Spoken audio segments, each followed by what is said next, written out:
everybody, this is Boy, and I'm going to be joined by my friend Esley from Entertainment Fanatic Reviews, and we're going to be giving our review for the 2000 movie Little Nicky starring Adam Sandler. So before I get into my part of the review, I'll let Esley do his part first, and then I'll be back. Hello you guys, my name is Esley from Entertainment Fanatic Reviews. Thank you Robbie Long for letting me be a part of this review of Little Nicky, which I think Little Nicky is one of Adam Sandler's most underrated films. When I was younger, I would watch his movies religiously, and this one was on my top 3 favorites. You know, growing up, it was this, Reign Over Me, and Happy Gilmore were my favorites. But it was nice to watch this after so long. It's been about 5-6 years since I last seen this, and I was worried about it going in, thinking about, like, it's not going to be as good as I remember, because I'm just like, the humor is going to make me cringe up the whole time. But I had a blast with this movie. I still laugh my ass off every time I watch it, which I love the story to this, too. I love the concept of it, but I'm sure Robbie's going to go over that, so I'm not really going to touch base on that, but I really like the idea of this film. But there's so many iconic lines in this film. Popeye's chicken is fucking awesome. And, I will eat your heart. That part was great. I know I'm praising the humor in this, but there are very few times that the humor makes me cringe. You know, with the tit head. Like, growing up, I thought it was funny, but I'm just like, this ain't that funny. There's some other lines. I do love the opening with John Lovitz. That was funny. And another cool thing about this film is the cameos. You got Chubbs, the guy that played Chubbs in Happy Gilmore, like it's the same character, same guy. It was great. Then you have Reese Witherspoon, you have Henry Winkler in here, and you have Ozzy Osbourne himself. And talking about Ozzy Osbourne, I love the soundtrack in this film, but thank you for letting me be a part of this. I'm glad I watched this after so many years. I had a blast watching it, and I'll see you guys next time. Peace. Okay, Esley, thank you very much for being on this channel. I love having you on here, and hope we can do this more often and everything. This movie is directed by Steven Brill, who's also directed other Adam Sandler movies. I know he did Mr. Deeds after this, and I think he did a couple other ones, but I can't remember which ones for sure right off. But, and it's written by Steven Brill, Adam Sandler, and Tim Hurley.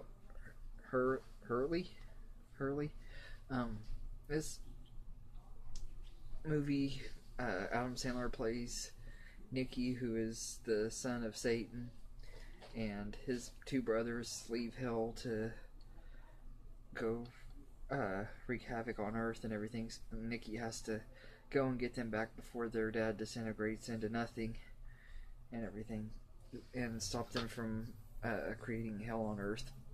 So this movie is really, really crazy. It's a lot of fun to watch, though. And everything. The cast is really good in this. There's a lot of cameos from celebrities, like Quentin Tarantino plays this deacon guy that every time Nicky's around, he freaks out and everything. He's this blind deacon, and he's absolutely over the top and hilarious. I never expected to see Quentin Tarantino in a Adam Sandler movie. Ron Howard's brother plays this guy that's obsessed with rubbing his nipples.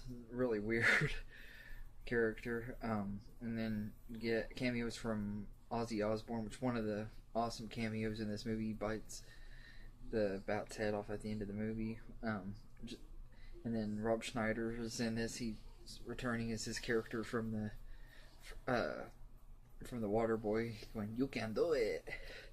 One of my favorite characters he does. The main cast in this is really good too. Adam Sandler is hilarious and everything. He has this really weird voice, and he's supposed to have a speech impediment, but it's like he's kind of halfway whispering the entire time.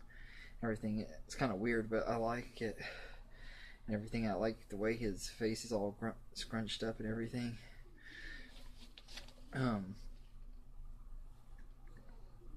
Harvey Keitel plays Satan, and he does a really good job. I think I'd actually like to see him in do a horror version of Satan sometime. See him be a more sinister and scary version, because I think he would be just as great on that. But it was cool getting to see him in this. Rhys Ifans plays one of the brothers, pretty much the one that's the leader of the two and everything, Adrian, and he's really good in this movie. He really makes you believe he's evil and stuff.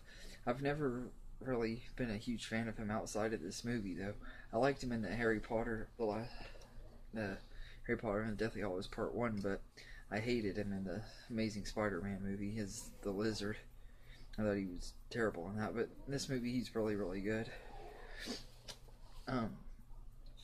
Tommy Tiny Lister Jr. plays Cassius, who is the other brother. He gets defeated pretty quickly in this movie and everything, pretty easily, but he's still likable, and that's another one that had to do with a cameo by Dana Carvey. Dana Carvey is playing a referee, and parts of it they're using Adam Sandler's voice, where he's doing Whitey Duvall's voice.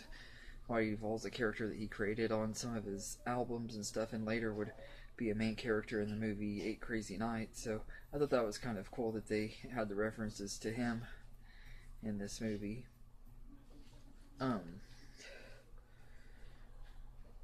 Patricia Arquette plays Valerie, who is his girlfriend. Something to do with Adam Sandler and having girlfriends with a name that starts with the letter V.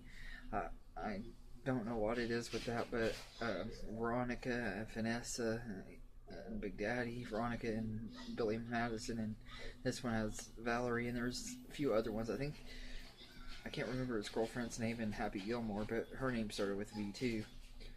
I think it was Vicky, but I can't remember. But anyway, that was one of his running gags in the movies and everything. Reese Witherspoon plays his mom, Holly, who's an angel. His dad's the devil, his mom's an angel.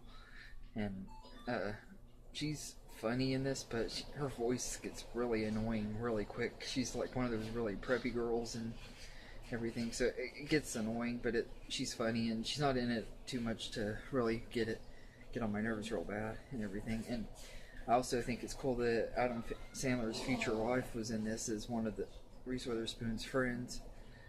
Jackie, I can't remember what her last name used to be, but she's now known as Jackie Sandler, but she appears in a lot of his movies and everything. But I think this is the first movie that I remember seeing her in with him. Robert Smigel does the voice of Beefy the dog, who is helping little Nicky out and everything. Beefy is actually played by a dog named Mr. Beefy, who was the father of Adam Sandler's old dog Meatball and everything. I thought that was pretty cool. I used to think that it was Meatball playing him because they look just alike pretty much, but it wasn't Meatball. It was his dad. Alan Covert plays Todd. Alan Covert's one of Adam Sandler's frequent friends and collaborators. He usually helps write his movies and stuff too, and I've always liked him. I always kind of wish that he would have bigger parts in the movies because he's in a lot of Adam Sandler's movies, but he's always smaller roles. And this was one of his bigger roles. I really liked him in it. He plays his roommate that's they keep making fun of him because they think he's gay and everything, but we never really find out if he actually is or not, I don't think, but I think he probably is. Rodney Dangerfield plays Lucifer, and he's hilarious in this. Now, almost every scene you see, all the actors are laughing. I'm pretty sure that he was joking around throughout the whole set of the movie, and they couldn't stop laughing, so they just tried to get as much of it onto the movie as they could. Jonathan Lohren and Peter Dante play John and Peter, who are a couple of Satan worshippers that become friends with Nicky, and they're obsessed with him and everything. And they're really funny dudes and everything, and they're kind of these stoners and stuff. They're really cool and everything.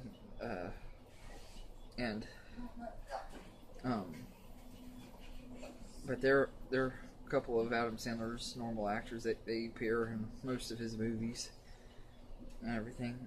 In fact, there was an episode of Undeclared where Jonathan was trying to get away from Adam Sandler because he felt like he hogged all of his spotlight and everything, and he wanted to break out on his own. I thought that was kind of a good episode. But I'm sorry, getting back to this.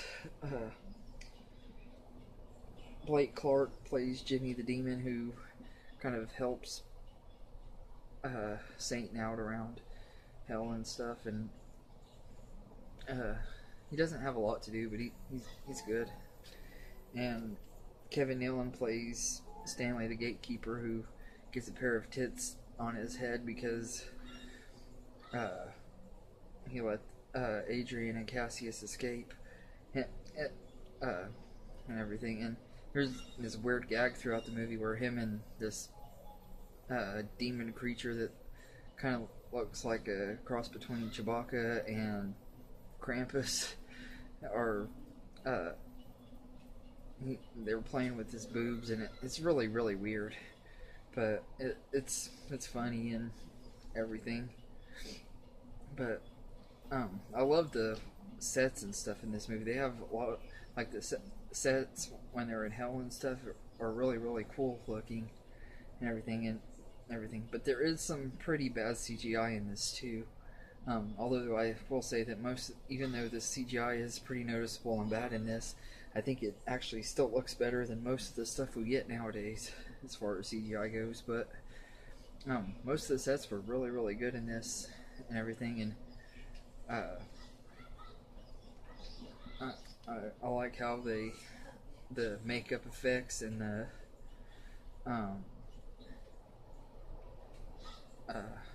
costumes and stuff they use on some of the characters and stuff, the demons and stuff in hell. So I thought that was kind of cool too. And I love that, like Esley had mentioned, I love the cameo of John Lovitz as the Peeper at the beginning of the movie. I think that was a great way to open the movie.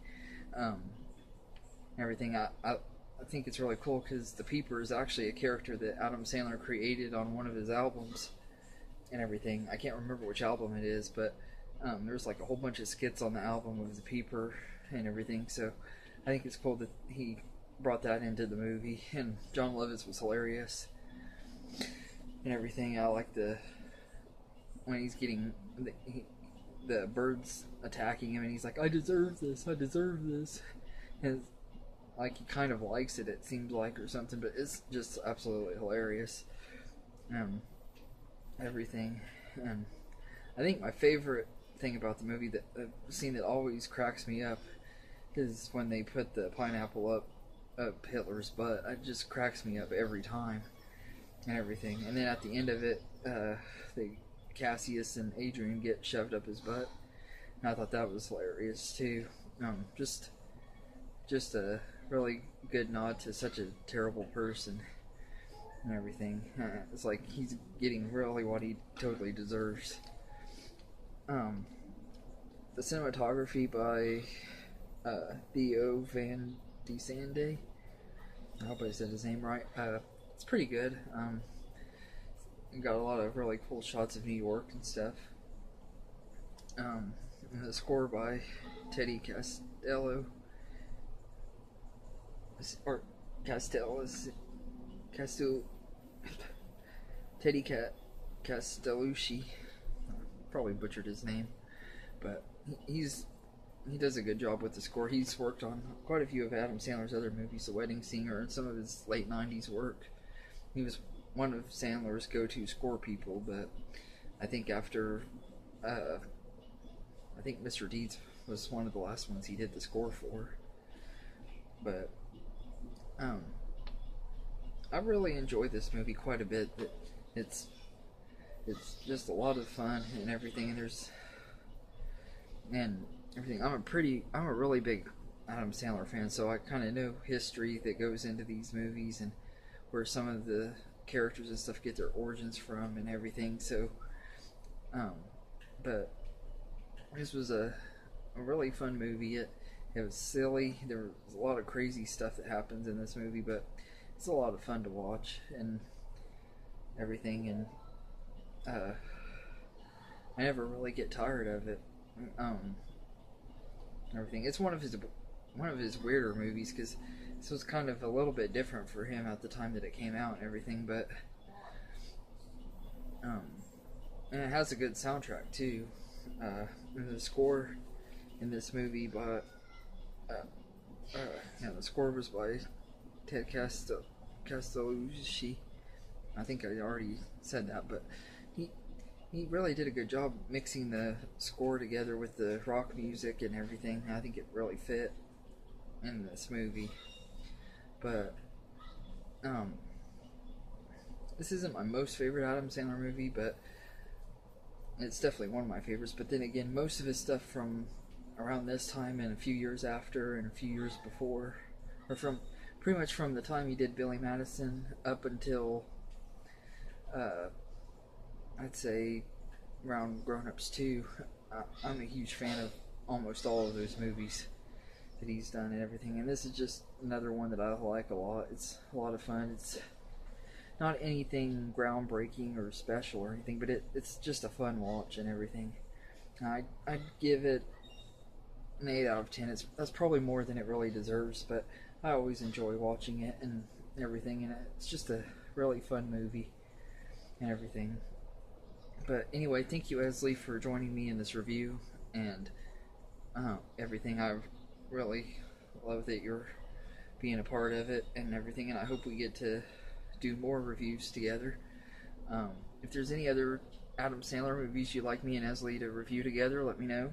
Let us know, and maybe we can do some more and everything. And if there's any top 10 lists or movie series rankings or movie reviews you want me to do, let me know. I'll get to them as quick as I can, and I'll leave a link to Esley's channel in the description box, so you should definitely check that out. He does a lot of good reviews for movies, mostly horror movies, but if you love horror, then definitely check out his channel and everything. And thank you, and have a good day.